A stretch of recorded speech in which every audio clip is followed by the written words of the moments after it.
भगवती महालक्ष्मीच्या अनुष्ठानाच्या बाबतीत सांगितल्यानंतर असंख्य प्रश्न जन्माला आले. मलाही वैयक्तिक वाटलं एका छोट्या व्हिडिओमध्ये तुम्हाला कितीच काय काय समजू शकतो आणि तुम्हाला कितीच कळेल.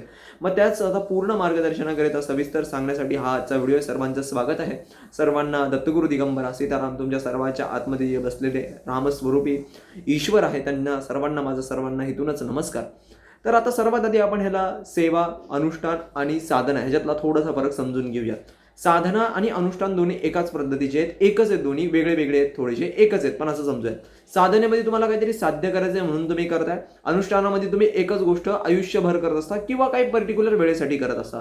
तर हे अनुष्ठान किंवा ही साधनाच आहे असं म्हटलं तरी हरकत नाहीये.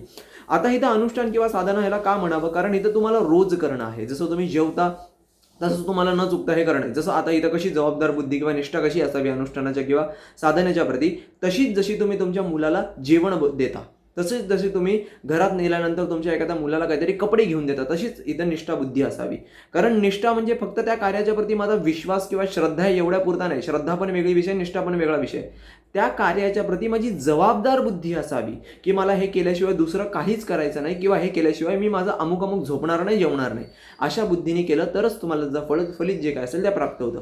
सेवा हा वेगळा विषय. ह्याच्या सेवामध्ये आपण निष्काम आणि सकाम भावनेमध्ये आपण समजून घ्या. मी जसं म्हटलं, भगवती तुम्हाला स्वतःच ईश्वराच्या मांडीत नेऊन बसवते. असं का म्हटलं मी, त्याचं कारणही स्पष्ट करतो.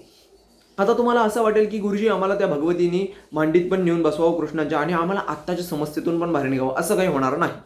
आणि का असं होणार नाही, कारण इथं असं स्पष्ट आहे की एक वेळेला एकच इच्छा भगवती पूर्ण करत असते, 10 इच्छा पूर्ण करणार नाही. मग असं जर का हवं आहे तर निष्काम भावनेमध्ये जावं सगळ्यात उत्तम. म्हणूनच मी म्हटलं की ते ब्रह्मचारी लोकांसाठी किंवा जे कूटस्थ आहेत, जे स्थितप्रज्ञ आहेत त्यांच्यासाठी मी बनवलंय. कारण हे लोक मिथ्याचारी झाले की थोडंसं इकडं पण जायचं, थोडंसं तिकडं पण जायचं. काम्य इच्छावाल्यांचं काही असं चुकीचं नाही. इच्छा असते, प्रत्येकाची काम्य इच्छा असते, काही समस्या असतात, पण मर्यादा असावी. मी घरात टीव्ही लावला मग वायफाय पण लावायला लागेल, वायफाय लावल्यावर त्याला रिचार्ज पण करायला लागेल, हे सगळं मागत बसणं हे तर चुकीचं असतं. त्यामुळे आपल्याला कळायला पाहिजे की माझं कशात कल्याण आहे, आपण तेच मागावं. नाहीतर मग काय, निष्काम भावना सगळ्यात उत्तम. त्यामुळे ह्याला सेवा म्हणता येणार नाही. सेवेमध्ये निष्काम भाव असतो. मला काही नकोच ईश्वरा तुझ्याकडून, मी तुझा तू माझा, अशा पद्धतीने केलं तरी काय हरकत नाही. राधाराणी तुमची, तुम्ही राधाराणींचे, सीतामाता तुमची, महालक्ष्मी एकच आहे, किंवा भगवती ललिता जगदंबा तुमची, तुम्ही भगवतीचे, असं करून जरी केलं तरी हरकत नाही. तेही तुम्हाला काही ना काहीतरी कल्याण करणारी आहे आणि ती कल्याणच करते, कल्याण करणारी. त्याच्यानंतर हे तर खूप साहजिक होतं, पण त्याच्यामध्ये सुद्धा तुम्ही कधी सुद्धा अनुष्ठान करताना फक्त डायरेक्ट महालक्ष्मी अष्टकमची सुरुवात करू नका. आता हे जे काही 16 वेळाचं पाठ करणं आहे त्याच्या आधी तुम्हाला कुठली ना कुठली तरी भगवान श्रीहरींची तुम्हाला कुठली ना कुठली तरी स्तुती नक्की करावी लागेल. तुम्ही विष्णू सहस्रनाम वाचू शकता, तुम्ही व्यंकटेश स्तोत्र वाचू शकता, किंवा सगळ्यात उत्तम जे मी स्वानुभवानी केलेलं आहे ते मी तुम्हाला सांगायला गेलं तर श्रीराम स्तुती जी समर्थ रामदासांनी लिहिलेली आहे ती खूप उत्तम वाटते मला, ती खूप छान वाटते आणि त्याच्याने व्यक्ती कनेक्टेड पण होतो, छान वाटतं. कारण त्याच्या शेवटला एक खूप सुंदर ओळ येते, मजला अनाथा प्रभू तूच दाता, मी मूढ की जाणं असेची आता, दासा मनी आठव विसरेना, तुझं वीण रामा मज कंठवेना. त्याच्यामध्येच एक आणखीन एक ओळ येते, पाचवी श्लोक आहे हा. लक्ष्मी विलासी बहुसौख्य वाटे, श्रीरामधाता मनी कोष्ट मोठे, प्रपंच वरता वदता विटेना, तुझं वीण रामा मज कंठवेना. म्हणजे मला केवढी गरज आहे हे मला कळावं आणि श्रीरामांचं सदैव ध्यान प्राप्त व्हावं. म्हणून सिद्धी बुद्धी प्रदे देवी, भक्तिमुक्ती प्रदायिने, ती भक्ती पण देते, हेही आपल्याला लक्षात राहिलं पाहिजे. तुम्ही अष्टकम वाचण्याच्या आधी त्याचा अर्थ वाचा, तर तुमचा तो भाव प्रगट होईल. तुमचा तो भाव रोज असला पाहिजे. देवी पदर पसरूनच बसलेली असते तुम्हाला भेटण्यासाठी, पण तुमचा तोच भाव, तुमचं तेच रडणं रोज असावं लागतं, तर त्याची कुठंतरी व्हॅल्यू असते. म्हणून ते करायचंय. आता आम्ही एकच दिवस करावं का, काही अर्थ नाहीये त्याचा. आणि हे स्पेशली की मी थोडासा स्पष्ट बोलणारच व्यक्तिमत्व आहे, कारण कुठेही कुठलेही कार्य करत असताना त्याच्यामध्ये माझ्याकडं कॉम्प्रोमायझेशन नाही. तुम्हाला असं वाटेल की थोडंसं कॉम्प्रोमाइज करायचं, कारण प्रश्न विचारण्याचे 3 स्टेज असतात. पहिल्या स्टेजमध्ये व्यक्ती प्रश्न विचारतो. ते प्रश्न विचारण्यामध्ये पण कसं असतं की जो व्यक्ती त्याला गुरु म्हणून सांगतोय किंवा त्याला तो मार्गदर्शन करतोय त्याचं तो फक्त ऐकण्याचं काम करतो. ऐकल्यानंतर त्याच्यावर तो जे बोललाय त्याच विषयावरती पूर्ण चिंतन करतो. चिंतन केल्यावर त्याच्याबद्दल वाचतो स्वतःहून. वाचल्यानंतर त्याचा स्वानुभव घेतो आणि त्याच्यानंतर मग त्या गुरुला विचारला जातो की आम्हाला हे एवढं कळालं, ह्याच्या पलीकडे काही आहे का? मग गुरु म्हणतो हो, ह्याच्या पलीकडे आहे, आता ह्याच्या पलीकडची अवस्थेला गाठायचं आहे. दुसरा जो व्यक्ती असतो, ज्याची अवस्था असते, तो नुसता ऐकतो पण कृतीत करत नाही. तो म्हणतो मी म्हाताराच झालोय, मी अमुकच आहे, मला जॉबच आहे, मला टमुकच आहे, हे सगळे असे बोलणारे लोक. तिसऱ्या अवस्थेत ते लोक फक्त खंडीवर प्रश्नच विचारतात, मला हे आहे, मला ते आहे, मला अमुक आहे, टमुक आहे. तुम्हाला वेळ भेटत नसेल तर ह्याला माझी काही हे नाही आहे आणि मी त्याला काही प्रयत्न नाही करू शकणार, कारण माझ्या इथं शिस्तबद्धतेने काम आहे, डिसिप्लिनने. म्हणून मी म्हटलं ब्रह्मचारी लोकांसाठी तुम्हाला असं वाटेल की मी थोडंफार कॉम्प्रोमाइज करून बोलावं, कॉम्प्रोमाइज, कारण तुम्हाला ती सवय लागली आहे.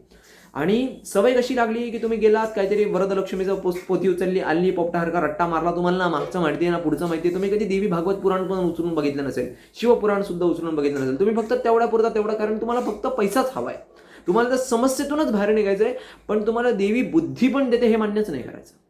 कारण मी आधीच तुम्हाला म्हटलं की देवी पर्टिक्युलर भरपूर गोष्टी देत असते. तुम्ही गृहीत धरून बसाल की देवी मला एकच गोष्ट देते, तर इथं हा तुमचा वैयक्तिक प्रॉब्लेम होऊन जाईल, तो देवीचा प्रॉब्लेम नाही. म्हणून तिथं सांगितलंय कधी सिद्धी देईल, कधी बुद्धी देईल. त्यामुळे सिद्धी बुद्धी प्रदे देवी भक्ती मुक्ती प्रदे, कधी भाव देईल तुम्हाला, तो भक्तीचा भाव. तुम्हाला कृष्णांच्या प्रती प्रेम व्हायला लागेल, तुम्हाला त्या भगवतीच्या प्रती, जगज्जननी जगदंबेच्या प्रती प्रेम व्हायला लागेल. तुम्हाला असं वाटेल खूप दिलं का भगवती, तुम्हाला खूप दिलंच, तुम्हाला सर्वच दिलंय, अजून काय द्यावं तू. कारण तुम्हाला हे कळण्यासाठी ती अन्नपूर्णा आहे, ती जलस्वरूपी गंगा पण आहे. त्यासोबतच कारण सागर गामिनी शंभुनुते असं भगवती स्तोत्रामध्ये वर्णन भेटतं आपल्याला. त्यासोबतच ती वायुमंडलामध्ये वायुशक्ती सुद्धा आहे, ती स्वरलोकामध्ये सुद्धा आहे. हे कळण्यासाठी तुम्हाला त्याच्याबद्दल वाचन, तो खालचा भावार्थ पण वाचावा लागेल. आणि आता हे असं का मी म्हटलं की स्पष्टपणे बोलणं, कारण की आळस वृत्ती आहे आपली, की ही आळस जी वृत्ती आहे की नाही थोडंफार कॉम्प्रोमाइज करून द्या, आमच्या अनुसार द्या, आम्हाला वर्कलोड करू नका ना. तुम्हाला जमत नसेल तर तुम्ही करू नका, सगळ्यात सोपा मार्ग हाच आहे. तुम्ही म्हणाल की त्याच्यामध्ये पण काहीतरी करून द्यायचं नाही, एक तर ऑलरेडीच तुम्हाला तुमच्या पद्धतीने दिलंय. कसं होईल की मी तुम्हाला ट्रेनमध्ये बसवून देईल, पण ट्रेनमध्ये बसवल्यानंतर तुम्ही म्हणाल मला सीटच नाही भेटली बसायला, खूपच गर्दी होती, अमुक धमुक. मी तुम्हाला सांगितलं अमुक अमुक स्टेशनला उतरायचं, तर उतरायचं. त्याच्यानंतर तुम्ही म्हणता मला बसायला नाही भेटलं, अमुक नाही भेटलं, ह्याचा जबाबदार मी नाही, त्याचा तुमचा प्रारब्धाचा तो विषय आहे. तुम्हाला ते जमत नाही, तुम्ही उच्च कोटीचं तिकीट घ्या, तुम्ही फर्स्ट क्लासचं घ्या, मस्त आरामशीर बसून द्या, त्यात माझी काय चुकी. मी तुम्हाला फक्त मार्ग दाखवू शकतो. पण जर का तुमचं असं म्हणणं आहे मला अमुकच आहे तमुकच आहे, खंडीवर नुसते प्रश्नच आहे, तिसऱ्या अवस्थेतला मूर्ख व्यक्ती असतो, त्याला डायरेक्ट ढकलून द्यायचं, त्याला डायरेक्ट हकलून काढायचं. म्हणून मी अशा विषयावर स्पष्टपणे बोलतो. कारण जर का तुम्ही ए फॉर ॲपल शिकत असताना टीचरला उलटं विचारलं ए फॉर ॲपल मी असंच का काढायचं, असं का नाही काढायचं, म्हणून मी मागच्या वेळेला व्हिडिओमध्ये का थोडंफार निढळ पद्धतीने का स्पष्ट पद्धतीने बोलतो. आणि मी स्पष्ट बोलणारच व्यक्ती आहे, जे मला रोज बघतात त्यांना चांगलं माहिती आहे की मी स्पष्टच बोलतो थोडासा. कारण मी तुम्हाला असत्यात ठेवणार नाही कधी सुद्धा, सत्यातच ठेवीन. कारण तुम्ही अनुष्ठान कराल, फोननी असं ऐकून 16 वेळा ऐकाल आणि तुम्ही म्हणाल मला काय प्राप्त नाही झालं 100 दिवस आणि माझ्याकडे आल्यानंतर मी परत म्हणेल काय होणार पण नाही. कारण तुम्हाला एखादी कृती केल्यानंतर ते भेटावंच, तुमचं कल्याणच व्हावं, एवढीच गोष्टीचं माझं कारण आहे. मग तुम्हाला आणखीन 100 दिवस मी परत करायला लागेल आणि हीच चक्र चालत राहील. तुम्ही 100चे 200 कराल, 200चे अजून 300 कराल, हेच चालत राहील. पण तुम्हाला एका फटक्यातच ते भेटावं, त्यासाठी आपल्याला सगळ्या नियमावली पाळाव्या लागतात. जसं तुम्हाला जेवण बनवताना त्याच्यामध्ये मीठ, त्याच्यामध्ये काही तिखट इत्यादी सगळे मसाले टाकल्यानंतर ती भाजी होते, नुसती भाजी कोरडी होत नाही. तसंच इथं पण आहे. देव फक्त भाव बघतो, असं असेल ना तर उघडं बसा, सगळ्यात छान देवी समोर जावा आणि उघडं नग्नतेने बसा एकदम मस्तपैकी, आणि मग बोला की देव फक्त भाव बघतो. होणार आहे का असं? लगेच बोलाल ना आसपासचे लोक बघतात, हे तिथं कारणीभूत आहे.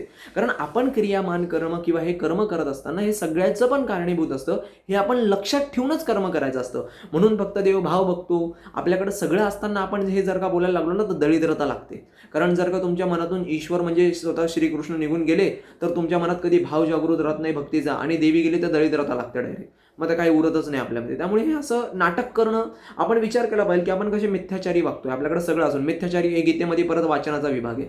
कारण तुम्ही जर काही अनुष्ठानाच्या बाबतीत हे सगळं काही वाचन केलं असेल ना, तुमचे असे प्रश्नच उद्भवणार नाही. मी म्हटलं ना पहिल्या अवस्थेतला व्यक्ती, कारण तुम्ही वाचलं तर तुम्ही त्याच्या आसपास तरी असताना मग गुरुला प्रश्न विचारता. पण तुम्ही वाचत नाही, डायरेक्ट उचलली जीभ लावली टाळाला काही प्रश्न विचारता आणि स्वतःला समजता आम्ही काय भारी प्रश्न विचारलाय, ह्याच्यामध्ये तुम्ही मूर्ख समजले जाता. आणि म्हणून त्यावेळेला मी थोडंसं स्पष्टच उत्तर देतो. आता त्याच्यानंतर आता पुढचा मुद्दा जो काही आहे त्याच्या बाबतीत जर मी त्यावेळेलाही सांगितलं की बाबा कोणाला काही मासिक धर्म येत असेल तर तुम्ही त्या मासिक धर्मामध्ये सुद्धा तुमचं आसन लावून व्यवस्थितरित्या ते अनुष्ठान करायचं. त्या मासिक धर्म संपल्यानंतर ते आसन धुवून टाकायचं, फक्त पोथीला हात लावायचा नाही. तुम्ही समजा एखादा पेन रफ कागद घेऊन मोजत बसलात तरी हरकत काही नाही. फक्त त्याच्यामध्ये तुम्हाला पाठ होऊन गेलं पाहिजे, पाठ होण्यासाठी करा. आणि तुम्हाला बोलताना तो भाव जन्माला आला पाहिजे. श्वेतांबरे ध्रे देवी नाना रत्न विभूषिते, ती श्वेतांबर तिने घातलेला आहे, ती नाना रत्नाने विभूषित आहे, हे मनात भाव जागृत झाला पाहिजे प्रत्येक वेळेला. आणि त्याच्यामध्येच चहा टाकते का, हे असं नाही झालं पाहिजे. तुम्ही करत असताना पूर्ण त्याच्यामध्ये संलग्न असले पाहिजे. आणि मी जसं म्हटलं, वेळेचा निक्षेप झाला तरी क्रियेचा निक्षेप कदापि होऊ नये. तुम्ही काही झालं तरी तुमची क्रिया ती झाली म्हणजे झालीच पाहिजे, ही गोष्ट लक्षात ठेवा. कांदा लसूण इत्याच्या बाबतीत कसं आहे, तरी एका बाईने तो प्रश्न विचारला होता मागच्या वेळेला, म्हणून मी त्याच्यावर थोडासा ॲग्रेशनवाला मी तिथं उत्तर दिलं. का? एकदा जरा काही एखादी गोष्ट नाही सांगितली तर ती नाहीच करावी ना, त्याच्यावरती कसं कॉम्प्रोमायझेशन करावं मी म्हटलं ना. कारण तुमची बुद्धी अशी असते की कॉम्प्रोमाइज करून द्या, थोडंसं मला माझ्या अनुसार करून द्या, असं नाही होणार. तुम्हाला शिस्त नाही करायचं आहे, तुम्हाला डिसिप्लिन नाही, ह्याचा अर्थ तुम्ही डिसिप्लिनवाले व्यक्ती नाही आहेत. आणि तुम्हाला डिसिप्लिन जमत नसेल तुम्ही नका करू. तुम्ही म्हणताय मला वाचता येत नाही, तुम्हाला हे करत नका करू. सगळ्यात छान जर का भगवान म्हटलेत ना गीतेमध्ये ज्ञानम लभत्वाम परम शांती अज्ञानम लभत्वाम अनंतम शांती, हे मी बोलून टाकतो आता. पण कारण असं इथं की तुम्हाला जर का असं सगळं ऐकतच पाहिजे असेल ना, तर हे अवघड बुद्धीचं आहे. कारण तुम्हाला काही कुठली तरी अवस्था आली पाहिजे, तुम्ही स्वतःचं स्वतः करायला शिकले पाहिजे, तुम्ही पुढं हळूहळू गेलं पाहिजे. सगळं ऐकतं नाही भेटू शकत. इथं तुम्हाला बाकीच्या लोकांनी सवय लावलेली आहे. मी थोडासा निढळच व्यक्तिमत्व आहे किंवा मी असं थोडंसं स्पष्टच व्यक्तिमत्व आहे. कारण बाकीच्यांसारखं मी तुम्हाला शॉर्टकट देत नाही बसणार. मी तुम्हाला तेच देईल तो चांगला आणि मोठा मार्ग आहे आणि त्याच्यातून तुमचं कल्याणच होणार आहे. आता ते तुम्हाला पटतंय तर तुम्ही घेऊ शकता, नसेल पटत तर तुम्ही सोडून देऊ शकता. तुम्ही नाही केलं तरी हरकत नाही. तुम्ही कर्माकडे प्राधान्य द्या, रोज मस्तपैकी कर्म करत राहा, काही टेन्शन नाही. कशाला लक्ष्मी मातेचं करायचंय? तसंही करून सुद्धा कर्मच करायचे आपल्याला. काय हे करून काय एकदम 2-3 कोटी येणार नाहीये. हां, कमीत कमी आपला जो काही त्रास आहे तो कमी होईल.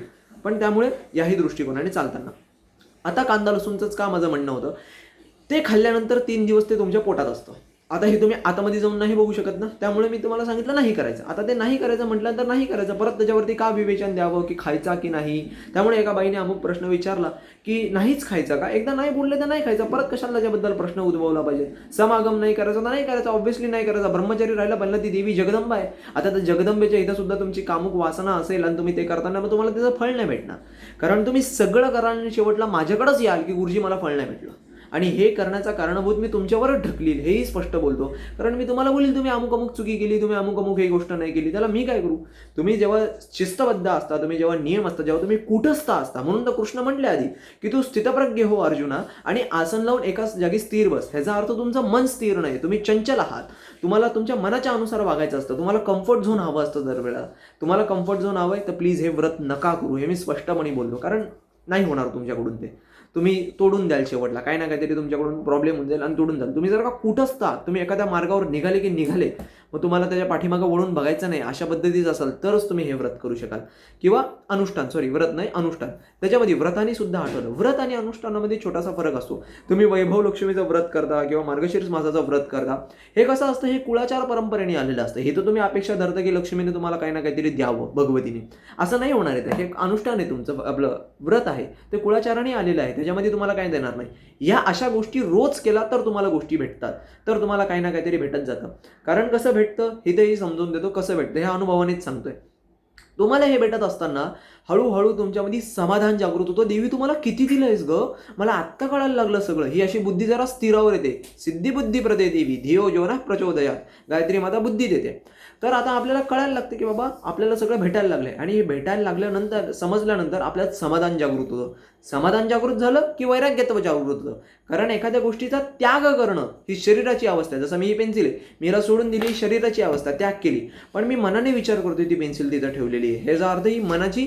आता मनाने विसरण्यासाठी काय करायला लागेल? वैराग्यत्व जन्माला यायला लागेल. आता मला त्या पेन्सिलची आवश्यकता नाही म्हणून मी ती ठेवून दिली. म्हणजे मी मनाने पण सोडलं आणि हाताने पण, म्हणजे जे काही त्याग आहे, म्हणजे शरीराचा जो त्याग आहे तोही केला अशा पद्धतीने.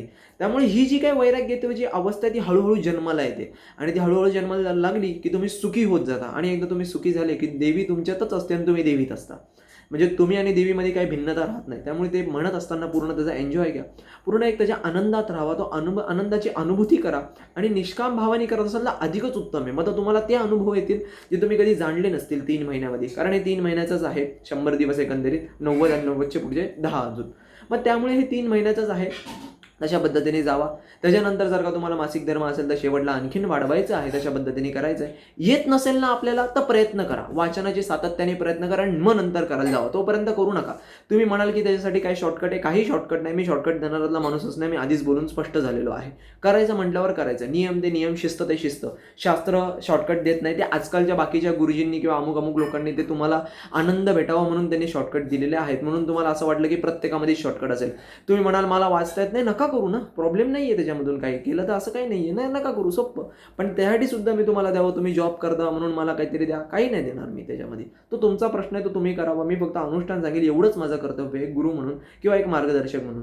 हरींचं आधी म्हणायचं आहे तुम्हाला, हरींचं काहीतरी एखादी छोटीशी स्तुती करायची. श्रीराम स्तुती म्हणा, सगळ्यात सोपं आहे, मराठी ते सुंदर आहे.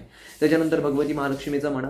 आता तुम्ही म्हणाले ही लक्ष्मी आहे, राम आहे, एकच आहे, दोघंही नारायणच आहेत, ही भगवती सीता माताच आहे, अशा पद्धतीने म्हटलं तरी हरकत नाही. त्याच्यानंतर आणखीन एक जो प्रश्न उद्भवत होता की त्याच्यामध्ये मोजावं की नाही. हो, तुम्ही एखादा कागद घेऊन बसला, 16 वेळा मोजलं तरी हरकत नाही, कारण मग तुम्ही असंच करतच राहाल ना, तुम्हाला कळणारच नाही किती केलं. फक्त जसं इंद्रवाच झाल्यानंतर इंद्रवाच म्हणण्याच्या आधी मोजावं, कारण तुम्ही एकत्र राहणं म्हणजे तुम्ही श्वेतांबरे धरे ते विनानाथ नाही भूषिते जगत जगन्मात्र महालक्ष्मी नमोस्तुते लगेच आकडा टाकला असं नाही करायचं. जरा एक सेकंड मिनी सेकंदाचा पॉज घ्यायचा, आकडा टाकला, त्याच्यानंतर पुढे सुरू झाले. नंतर श्वेतांबरे धरे विनानाथ भूषिते जगत जगन्मात्र महालक्ष्मी नमोस्तुते इंद्रवाच नमस्ते तू महामय, लगेच आकडा टाकला. अर्ध बोलताना भाव जन्माला येणार नाही, आधीच सांगतोय, कारण तुमचा तो भाव जन्माला आला पाहिजे, त्याच्यामध्ये तुम्ही भावरत राहिले पाहिजे, तरच तुम्हाला प्राप्त होतं. आणि एखादी गोष्ट करताना त्याच्या सगळ्या नियमावली जेव्हा असतील ना, तेव्हाच ते फळ ईश्वर तुम्हाला देत असतो. ईश्वराने नियमालाच सांगितलंय. भगवान कृष्ण स्वतः भगवान बोललेलेच आहे गीतेमध्ये, तू शुद्ध आसन लाव, तू शुद्धतेने राह, तू प्रत्येक गोष्टीने शुद्ध असतील, अभ्यासानं तू कोणत्याही तू अभ्यास करतील, एखाद्या गोष्टीवर रत राहशील तर तुला ती गोष्ट नक्की भेटेल, हे मी तुला 100% सांगतो. असंच भगवान सुद्धा म्हटले. त्यामुळे सगळ्या गोष्टीची शुद्धता असल्यावर ती गोष्ट भेटते. आता व्रत हा विषय वेगळे, व्रत हा कुलाचाराने येतो तसं, पण हे अनुष्ठाने तुम्हाला नित्याने करावं लागतं, नियमपूर्वक करावं लागतं, जबाबदार बुद्धीने करावं लागतं, जबाबदारीने करायला लागतं. काही वेळ जरी गेला तरी मी ते करणार, काही झालं तरी मी करणार, अशा बुद्धीने करायला लागतं, तर त्याचं फळ भेटतं. आता आम्ही 1 ऑगस्टच्या नंतर ऐकलं, काही हरकत नाहीये, त्याच्यानंतर केलं तरी हरकत नाही. मी ते तुम्हाला खरं सांगू ते सहजच बोललो होतो. मी ते काउंट केलं होतं आणि मला कळलं होतं आले, आणि मी त्याच्यामध्येच बोललो होतो आणि सहजच बोललो होतो, म्हणून म्हटलं करा, तुम्ही कराल, जरा चांगलं तुमचंच कल्याण होईल.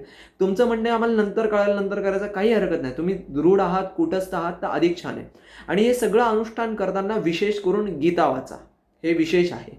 गीतेचं पठन करा, गीतेचं वाचन करा, कारण त्याच्यासाठी तुमची बुद्धी तशी उच्च कोटीला गेली पाहिजे, तरच तुम्हाला ती गोष्ट भेटत जाते. तुम्ही समृद्ध व्हाल. समृद्ध होणं एका पद्धतीचं नसतं. तुम्हाला पुत्रप्राप्ती असेल किंवा अमुक गोष्टी असेल, ह्यालाच नुसती समृद्धी नाही म्हणत, किंवा तुमचं पैसा वगैरेला समृद्धी नाही म्हणत. तुम्ही लिखाण जरी करता तरी सुद्धा त्याला समृद्धी म्हटली जाते. तुम्ही विचार जरी करताय, चिंतन करताय, तरी सुद्धा त्याला समृद्धी म्हटली जाते. अवस्था जन्माला येते सोप्या भाषेत. तुम्ही जसे जसे वरती जाल तशी तशी तुम्हाला अवस्था गाठत जाईल. तुम्हाला कळेल की मी एका दिवसाने अवस्था गाठत चालली आहे, मी 1 महिना आधी काहीतरी वेगळा होतो किंवा होती, आता मी काहीतरी वेगळा आहे, असं तुम्हाला ऑटोमॅटिकच कळत जाईल. हे तुमचा स्वतःचाच अनुभव असेल आणि तुम्ही एकदम वेगळ्याच आनंदात सदैव स्थित राहाल. बाकी काही प्रश्न असतील तर मी आता कमेंटमध्ये बोलीन. बाकी नक्कीच मी आशा बाळगतो की सगळ्या प्रश्नांची उत्तरे मी दिली असतील. नक्कीच हा खूप एक मोठा व्हिडिओ झाला असेल. बाकी दत्तगुरु दिगंबरा, सीताराम.